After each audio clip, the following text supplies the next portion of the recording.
அப்பா நீ மூணு மேஜிக் பண்ணாரு கடைசில என்கிட்ட மாட்டிக்கிட்டாரு. வா ஃபர்ஸ்ட் மேஜிக் கர்ச்சீஃப் வச்சு பண்றேன்னா. ஏன்டா ஒரு கர்ச்சீஃபும் ஒரு மேஜிக் ஸ்டிக்கும் இருக்கா?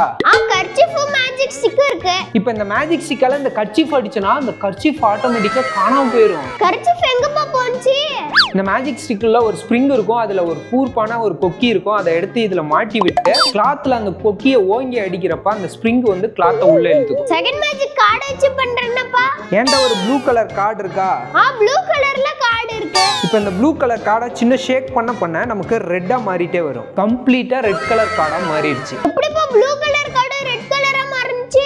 இதுக்கு பின்னாடி 3 ஃபிளாப் இருக்கும். மடக்கி பிடிச்சிட்டு ரிலீஸ் பண்றப்ப ரெட்டா மாறின மாதிரி தெரியும். தேர்ட் மேஜிக் வித்தியாசமா பண்றேன்னப்பா. ஏன்டா 3 ஒயிட் ஃபெதரும் உள்ள எம்டியான பேக்கும் இருக்கா? கையில ஒயிட் கலர் ஃபெதரும் பேக்கும் எம்டியா இருக்கு. ஃபெதரை கலர் கலரா மாத்தன மாதிரி டி-ஷர்ட் கலர் கலரா மாத்த முடியுமா?